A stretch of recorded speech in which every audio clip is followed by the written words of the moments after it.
Subscribe করুন ফরেক্স LBD চ্যানেলকে এবং বেল বাটনে চাপ দিন ফরেক্স রিলেটেড ভিডিও সবার আগে পাওয়ার জন্য।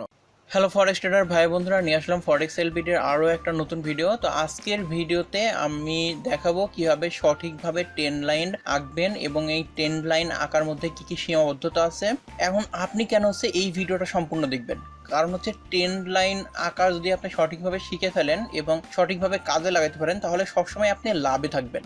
ট্রেন্ড লাইন আঁকার মাধ্যমে অনেক বেশি আপনি প্রফিট জেনারেট করতে পারবেন। যেরকম আপনি একটা ট্রেডিং সিস্টেমে ট্রেড করতেছেন, সেই ট্রেডিং সিস্টেমে যদি আপনি কোনো সময় একটা ভুল ট্রেডও করেন, কোনো একটা ভুল ট্রেড করে ফেললেন, সেই ভুল ট্রেড করার পরেও দেখবেন আপনি প্রফিটে আছেন। একটা বাই ট্রেডের মার্কেট চলতেছে, সেই মার্কেটে আপনি ভুল ট্রেড করে কিংবা ভুল সিগন্যাল পেয়ে বাই ট্রেডটাই ওপেন করলেন এইখান থেকে।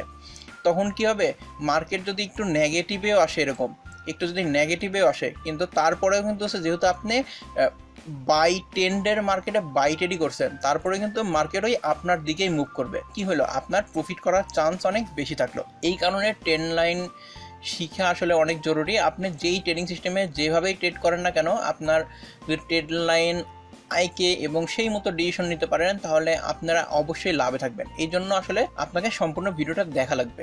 আর এই ভিডিওতে আমি 100 লাইক চাই। ট্রেন্ড লাইন আঁকার মাধ্যমে কীভাবে এন্ট্রি নেবেন, এক্সিট নেবেন, এগুলো আমি আসলে দেখাই দিব। তো এই ভিডিওটার জন্য আসলে রিকোয়েস্ট করছিল রাজ ভাই, আপনাকে অনেক অনেক ধন্যবাদ ও শুভেচ্ছা। আপনি ট্রেন্ড লাইন নিয়ে টিউটোরিয়াল করলে উপকৃত হব। তো আপনারা যারা আছে এরকম বিভিন্ন ধরনের হচ্ছে কমেন্টে বিভিন্ন বিষয় জানতে চান, তাদের কমেন্ট আমি নোট করে রাখি। পরবর্তীতে যখন সময় পাই তখন সেই বিষয়টা নিয়ে আমি ভিডিও দেওয়ার চেষ্টা করি। তাহলে আপনারা যেই বিষয়ে ভিডিও পেতে চান সেটা অবশ্যই কমেন্ট বক্সে কমেন্ট করে জানান এবং ভিডিও কেমন হলো এটাও জানাতে ভুলবেন না। তো চলুন ভিডিও শুরু করা যাক। এখন ট্রেন্ড লাইন আঁকা শেখার আগে আমরা আসলে বুঝি যে মার্কেটে আসলে কত ধরনের ট্রেন্ড থাকে। মার্কেটে এটা আমার একটা বেসিক ব্যাপার, তারপরেও বলে নিচ্ছি এই ট্রেন্ড লাইনের ভিডিও শুরু করার আগে। মার্কেট আসলে ট্রেন্ড হচ্ছে 3 ধরনের থেকে থাকে। 3 ধরনের ট্রেন্ডের মধ্যে হচ্ছে একটা হচ্ছে আপ ট্রেন্ড, এরকম আপ ট্রেন্ড, একটা হচ্ছে ডাউন ট্রেন্ড, আর একটা হচ্ছে সাইডওয়ে। এরকম 3 ধরনের হচ্ছে ট্রেন্ড থেকে থাকে। আপ ট্রেন্ডে কি হয়, মার্কেট এরকম উপরের দিকে হচ্ছে মুভ করতে থাকে। তাহলে কি হলো, আপ ট্রেন্ডের সময় আপনাকে শুধুমাত্র বাই ট্রেডগুলাই করতে হবে, সেল ট্রেডগুলো করা যাবে না। আবার যখন হচ্ছে এরকম ডাউন ট্রেন্ড থাকে তখন আপনার যে ট্রেডিং সিস্টেম, সেই ট্রেডিং সিস্টেমের ডাউন ট্রেন্ডগুলাই খুঁজে সেই সেল ট্রেডগুলো করা লাগবে। তাহলে কি হলো, আপনি লাভে থাকবেন। কিন্তু আপনি যদি এরকম ডাউন ট্রেন্ডে আপনি যদি বাই ট্রেড করে বসেন, স্টপ লস হিট করবেই, আপনার বড় একটা লস হবেই। এখানে একটা বড় অ্যাডভান্স স্টেজ হলো, আপনি যদি হচ্ছে বাই ট্রেন্ডে আছে মার্কেট, সেই মার্কেটে যদি কোনো ভুল কমে আপনার, তো আপনি একটা ট্রেডিং সিস্টেমে ট্রেড করতেছেন, সেই ট্রেডিং সিস্টেম বাই ট্রেড দিল, বাই ট্রেড দেওয়ার পরে দেখা গেল কি একটা শর্ট টাইমে এখানে হচ্ছে মার্কেটটা লসে চলে গেল। লসে চলে যাওয়ার পরে কি হলো, দেখবেন কিছুদিন পরে আবার ওই মার্কেটটা বাই চলে গেল। ট্রেডটা ধরে রাখলেই আপনি কিন্তু ওই ট্রেড থেকে একটা প্রফিট নিতে পারছেন। ধরেন আমি এখানে দেখাই যে এইখানে একটা হচ্ছে শর্ট টাইমের একটা ডাউন ট্রেন্ড ছিল, তো ডাউন ট্রেন্ডে থাকার পরে এখানে আপ ট্রেন্ডে আসছে মার্কেট। তখন এখানে আপনি বাই ট্রেড করে ফেলছেন এই পজিশনটাতে বাই ট্রেড করার পরে কি হচ্ছে, আপনার এখানে দেখেন এই যে 1 দিন 2 দিন, এই 2টা ক্যান্ডেল কিন্তু আপনার পুরোপুরি 2 দিন মার্কেট হচ্ছে সেলে গেছে, মানে ডাউন ট্রেন্ডে ছিল। তারপরে কিন্তু মার্কেট যখন আপ ট্রেন্ডে চলে গেছে তখন কিন্তু আপনার প্রফিট পাইছেন। তাহলে কি যারা হচ্ছে অনেক বেশি ট্রেড হচ্ছে, বলছিলাম আমি অন্যান্য ভিডিওতে, প্রফিটে ট্রেড ধরে রাখলে আপনি প্রফিটে থাকবেন। এখন তাহলে আপ ট্রেন্ড এবং ডাউন ট্রেন্ড সম্পর্কে আমরা জানলাম। এবার জানি হচ্ছে সাইডওয়ে মার্কেট। সাইডওয়ে মার্কেট হলো এরকম মার্কেট যেখানে হচ্ছে একটা নির্দিষ্ট রেঞ্জের মধ্যে মার্কেট ঘোরাফেরা করে। তাহলে এইখানে দেখেন, তাহলে মার্কেট এই লেভেল থেকে এই লেভেল, এই লেভেল থেকে এই লেভেল, এই লেভেল থেকে এই লেভেল, এই লেভেল থেকে এই লেভেল, এখান থেকে এই লেভেল। তাহলে দেখেন এখানে এই লেভেলটা কতবার হিট করছে, 1 বার 2 বার 3 বার 4 বার 5 বার 6 বার এবার হিট করতে পারে নাই, তারপর নিচে চলে আসছে। তাহলে এখানে আমি আছে ডেইলি চার্টে আছি, ডেইলি চার্টে আপনাকে দেখাচ্ছি। এখানে দেখেন সাইডওয়ে মার্কেট এখানে কত মাস ধরে আছে, 1 মাস 2 মাস 2.5 মাস, প্রায় 3 মাসই বলা চলে। 3 মাস ধরে হচ্ছে মার্কেট সাইডওয়েতে ছিল। সাইডওয়ে মার্কেটের প্রফিট করার সিস্টেম কি, যখন হচ্ছে মার্কেট সাইডওয়েতে আসবে, এরকম আসার পরে তখন আপনি এই লেভেলটাতে বাই মারবেন, এই লেভেলটাতে সেল মারবেন, এরকম কন্ডিশন। কিন্তু এই জিনিসটাই যদি হচ্ছে আপনি H1 M30 M5 এইগুলাতে চলে যান, এই লেভেলগুলো খুঁজে পাইতে আপনাকে অনেক বেশি কষ্ট করতে হবে। কিন্তু যদি আপনারা ডেইলি চার্ট, উইকলি চার্ট এগুলোতে দেখেন, অনেক বেশি আপনারা ক্লিয়ারভাবে বুঝতে পারবেন এবং মার্কেট থেকে এবং ভালো প্রফিট নিতে পারবেন। এখন আমরা sideway, up trend, down trend এগুলো সব বুঝে ফেলছি। এবার এখন আসে মেন বিষয়ে যে আমরা ট্রেন্ড লাইন আঁকবো কি করে। তা আমরা এর আগের যত লাইনগুলো আছে সবগুলা ডিলিট করে দেই। তো সব লাইনগুলো ডিলিট করে দিলাম। ডিলিট করার পরে এখন হচ্ছে আমরা আপ ট্রেন্ড আঁকবো। এখানে আপনারা MT4 এখানে এই যে ট্রেন্ড লাইন নামে টুল পেয়ে যাবেন, এরকম বাঁকা করে টুলসের মাধ্যমে আপনাকে ট্রেন্ড লাইন আঁকতে হবে। তো ট্রেন্ড লাইন আঁকার জন্য আপনি যদি হচ্ছে আপ ট্রেন্ড আঁকতে চান, আপনাকে ট্রেন্ড লাইন আঁকা লাগবে নিচের দিকে। আর যদি ডাউন ট্রেন্ড আপনি নির্ধারণ করতে চান, আপনাকে ট্রেন্ড লাইন আঁকা লাগবে এরকম উপরের দিকে। আমরা এখন আপ ট্রেন্ডের ব্যাপারে দেখি। তো আমরা এখানে একটা লো লেভেল পাইলাম, এখানে একটা লো লেভেল পাইলাম। এই যে আপ ট্রেন্ড লাইন আঁকার জন্য আমি ব্যবহার করি লাইন চার্ট। লাইন চার্টে ট্রেন্ড লাইন আঁকতে আমার কাছে আসলে অনেক বেশি ভালো লাগে, কারণ এটা মনে হয় যে আমার কাছে অনেক বেশি ইফেক্টিভ এবং ক্যান্ডেলের অনেক বেশি নয়েজ এখানে পাওয়া যায় না এবং অ্যাকুরেট প্রাইসটা পাওয়া যায়। এই কারণে ট্রেন্ড লাইন মানে লাইন চার্টে আমার কাছে আঁকতে ভালো লাগে। তারপরে আমি ক্যান্ডেলস্টিক চার্টে নিয়ে আসি। দেখেন এখানে হচ্ছে একটা আপ ট্রেন্ড মার্কেট, তাহলে আমি এখানে একটা লো পাইছি, এখানে একটা লোয়ার লো পাইলাম। এই লেভেলটার সে হায়ার হাই, হায়ার লো, দুইটা লো মিলাই হচ্ছে আপনাকে ট্রেন্ড লাইন আঁকা লাগবে এবং যতগুলা পয়েন্ট আপনি অ্যাড করতে পারবেন তত ভালো। ডাউন ট্রেন্ডের ক্ষেত্রে হচ্ছে ঠিক সেম।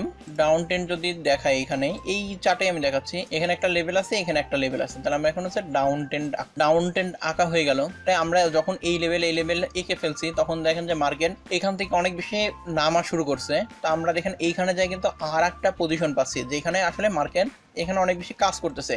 এবং এইখানে শুধু না, আপনাকে আরো যদি দেখাই, আপনি এই চার্টটাই দেখেন, দেখবেন এই চার্টটাই কিন্তু সিগন্যাল ছিল যে মার্কেট অনেক বেশি নামবে। যেরকম এখানে সাইডওয়ে মার্কেট থাকলেও কিন্তু দেখেন মার্কেট ক্রমান্বয়ে হচ্ছে হায়ার হাই তৈরি করতে পারতেছিল না ডেইলি চার্টে। এখানে যদি এরভাবে আঁকি, দেন এখানে লাইন চার্টে আঁকলে আরো ভালো। হ্যাঁ, লাইন চার্টেও মোটামুটি অ্যাকুরেট হয়েছে। ট্রেন্ড লাইন আঁকার ফলে কি হলো, মার্কেট এখানে যদিও সাইডওয়েতে ছিল কিন্তু ক্রমান্বয়ে সে হচ্ছে নিচের দিকে নামতেছিল। এটা ট্রেন্ড লাইন আঁকার মাধ্যমে আসলে এটা আমরা বুঝতে পারতেছিলাম। তারপরে আসলে মার্কেট এখানে এত বেশি কেন নামলো, এই এত বেশি নামার কারণটা আসলে কি, এটা কিন্তু আমরা যত কিছু আমি আপনাদেরকে দেখাচ্ছি সবকিছু কিন্তু ট্রেন্ড লাইন আঁকার মাধ্যমেই দেখাচ্ছি। এই পোর্শনটুকু আমি মার্ক করে নিলাম কেন এখানে এত বেশি নামলো, এবং এটার মাধ্যমে আপনি বুঝতে পারবেন যে ট্রেন্ড লাইন আসলে কত ভালো কাজ করে। মান্থলি চার্টে চলে আসলাম।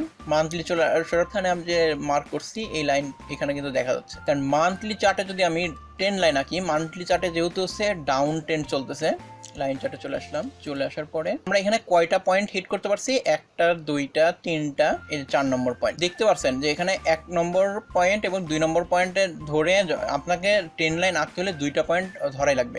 তাহলে এখানে একটা পয়েন্ট অ্যাড করলাম, এখানে একটা পয়েন্ট অ্যাড করলাম। দেখুন 3 নম্বর পয়েন্টে যখন আসছে মার্কেট কি স্পিডে নামছে।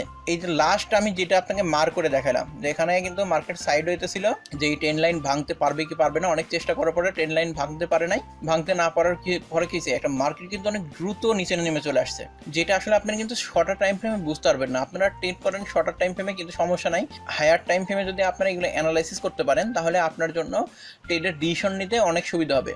এবং বললাম তো, আপনি যদি আপনার ট্রেডিং সিস্টেমে ভুল ট্রেডও করেন, কিন্তু যদি আপনার ট্রেন্ডের সঙ্গে মার্কেটের ট্রেন্ডের সঙ্গে মিলাই ট্রেড করেন তাহলে কিন্তু আপনি লাভে থাকবেন, কিংবা এরকম কোনো ভুল করলে কিন্তু আপনি লসে চলে যেতেন। এইটা গেল হচ্ছে একটা লং টাইমের লং ট্রেন্ড। এর মধ্যে যদি আমরা একটু দেখি, এটা কিন্তু হচ্ছে একটা শর্ট আপ ট্রেন্ড ছিল।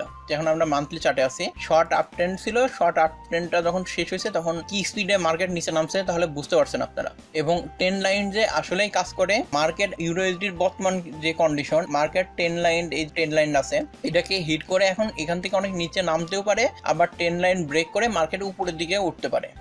2007 সালে ইউএসডি 1.60-তে উঠে গেছিল প্রায়। তাহলে আপনারা যদি এরকম হায়ার টাইম ফ্রেম দেখেন তাহলে আপনার এরকম ট্রেন্ড লাইন একে খুব সহজে মার্কেটে ধরতে পারবেন, যেটা আসলে শর্টার টাইম ফ্রেমে বোঝা অনেক কষ্টকর। এবং এই ট্রেন্ড লাইন, এই জিনিসটা উইকলি এবং হচ্ছে মান্থলি, ডেইলি চার্টে অনেক বেশি কাজ করে। আপনি যদি হচ্ছে ডেইলি চার্টে এসে একটা ট্রেন্ড লাইনকে এরকম দেখেন, শর্টার টাইম ফ্রেমের ট্রেন্ড লাইন একে আমি এগুলো ডিলিট করি যাতে আপনাদের বুঝতে সুবিধা হয়। আবার তো আমি আসলাম হচ্ছে ডেইলি চার্টে যদি আপনি এরকম ট্রেন্ড লাইন একে দেখছেন মার্কেটের ট্রেন্ড হচ্ছে সেল ট্রেডে আছে, তাহলে আপনি যদি সেল ট্রেড করতে থাকেন এবং ভুল ট্রেডও করে ফেলেন, সেই ট্রেডটা যদি লসেও চলে যায়, তাও দেখবেন যে কিছুদিন পরে আপনার ওই ট্রেডটা প্রফিটে চলে গেছে। কিন্তু মার্কেটের যখন আবার হচ্ছে ট্রেন্ড চেঞ্জ হয়ে যাবে, তখন কিন্তু আপনাকে ওই ট্রেডটা বন্ধ করে দেওয়া লাগবে। বন্ধ করে দিয়ে তখন আপনাকে বাই ট্রেডের কথা চিন্তা করা লাগবে। এখন আসি হচ্ছে মার্কেটের এই যে ট্রেন্ড লাইন যেটা আছে, এটা কি মার্কেটে কাজ করে কিনা।